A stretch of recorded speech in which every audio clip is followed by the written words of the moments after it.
Corporate media is in crisis. No other way to spin it, okay? MSNBC, CNN, their ratings have reportedly been slashed in half, collapsing to their lowest levels in nearly 30 years. Let's talk about MSNBC first. Their primetime audience has taken a staggering 53% hit, dropping from 1.34 million viewers before the election to just 632,000. That's according to the latest Nielsen reporting, or the latest reporting from the media. CNN hasn't fared any better. The reporting showing that they have lost 47% of its primetime viewers, down to 398,000. On some nights, the Nielsen ratings are showing that these networks aren't just losing to Fox News, they are losing to channels like the Food Network, the Hallmark Channel, Bravo, right, home of the Housewives. Viewers are tuning in to the Real Housewives of Potomac, Atlanta, Beverly Hills, more often than they're tuning into CNN's reporting on the news of the day. And that's sad because there's big international news happening and CNN is the best. What is behind this? Well, there are a few things. But first and foremost, corporate media is in the midst of a credibility crisis. And perhaps it is because of situations like this. Watch. ABC News and George Stephanopoulos have reached a settlement with President-elect Trump in his defamation lawsuit. The network agrees to pay $15 million as a charitable contribution to Trump's presidential library. ABC and Stephanopoulos will also issue statements of regret as an editor's note to the March 2024 article and television segment that prompted Trump to file the lawsuit earlier this year. Trump sued Stephanopoulos after he asserted in an interview that Trump was found, quote, liable for rape in a civil case, despite the fact that a jury actually determined Trump was liable for, quote, sexual abuse, which has a distinct definition under New York law. $15 million. $15 million. $15 million in order to what? Make a problem go away? Is it to admit guilt? Or is there perhaps another motivation here? Why do I say that? Because there are some very prominent legal minds who believe that this was an entirely winnable case for ABC News. One of those legal minds is, you know him, George Conway, the former husband of Kellyanne Conway, writing on Blue Sky. George Conway says this about the ABC settlement. He says the ABC News settlement makes zero sense from a legal standpoint. It assumes there is a moral or reputational difference between forcibly penetrating a woman's vagina with fingers and doing so with a penis. It also assumes that Trump has a reputation that could suffer damage. That is according to George Conway. Over on the Midas Touch Network, Ben Meiselas, he is just besides himself. Watch. This is utterly outrageous what ABC just did. One by one, we've seen corporate media fold, kiss the ring, and not just obey in advance, but go through humiliation ritual after humiliation ritual. Here is what happened. ABC has announced that it will be paying $15 million to a charitable foundation controlled and or run by Donald Trump for Trump's future presidential library as part of a settlement when Donald Trump, in my opinion, filed what might have been the single most frivolous lawsuit against ABC and George Stephanopoulos. I am waiting to hear what George Stephanopoulos has to say, but shame on you, Stephanopoulos. Shame on you, ABC, and anybody who works at ABC. Utterly atrocious and despicable. What caused all this uproar in the first place about this settlement?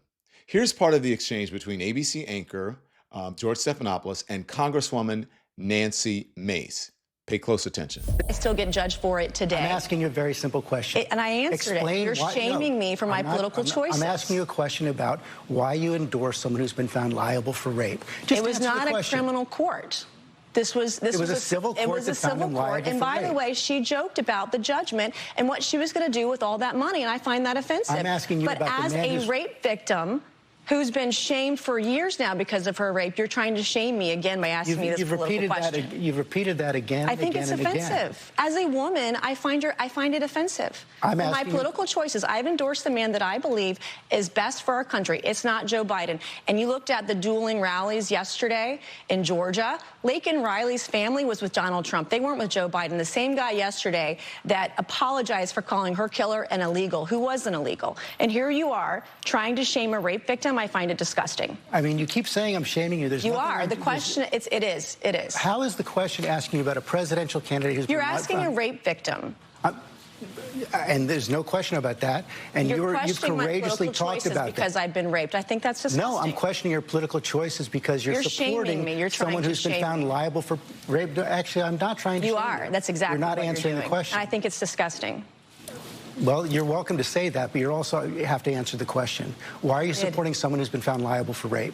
I just answered your question. Soon after that, Trump filed a lawsuit, did it down in Florida in federal court there. He claimed that George Stephanopoulos and ABC News defamed him by saying a jury found that Trump had raped E. Jean Carroll. What the jury actually found in their 2023 verdict, just to be precise, is that Trump was liable for sexually abusing Carroll, not rape as defined under New York law. However, the judge who presided over the case later concluded, when dismissing Trump's countersuit against E. Jean Carroll, that the claim that Trump raped Carroll was, and I quote here, substantively true. Okay? That the judge wrote that Trump raped her in the broader sense of that word as people generally understand it, though not as it is narrowly defined by New York state law. So the idea that George Stephanopoulos defamed Trump, that he knowingly did so, that he said something false just to ruin Trump's character, that doesn't really appear to be true. For some, it's a matter of semantics. So why would ABC News willingly pony up $15 million to Trump? Is it perhaps because they don't want Trump to sic the FCC on them? And if that is the case, then their fear could end up doing what? Emboldening Trump. Here's the proof, because days later, the president-elect filed a lawsuit against pollster Ann Selzer, remember her, and her Des Moines Register newspaper. So perhaps that is proof that trying to appease Trump in this fashion, in these situations, that it's only going to backfire. Just a few weeks ago, our friends over at Morning Joe, remember Joe and Mika, they went down to Mar-a-Lago. They went to meet with Donald Trump to do some course correction and to, sort of change things with the president-elect. This is them on their show. Two things. You can do two things at the same time. You can say he had fascist rhetoric and still go in and talk to him. Yeah. You know why I do that? To get the read of the man. You know why I went in and talked to Macron? To get the read of the man at a crucial time in EU funding and NATO funding. You know why I went to leaders in the Middle East who were angry at the United States, and I sat there and I listened to them attacking me personally for 45 minutes because of U.S. policy? You know why I do that? To get the read of the leader, to get the read of where the country's going. So I can come back here and talk to you and let you know what the hell is going on. With context and give you context, insight, and background. You know everybody we have on the show that's a reporter? It's what they do every day. They speak on background. Their viewers were outraged. Their viewers said that they felt betrayed, that Joe and Mika were unwittingly renormalizing Donald Trump.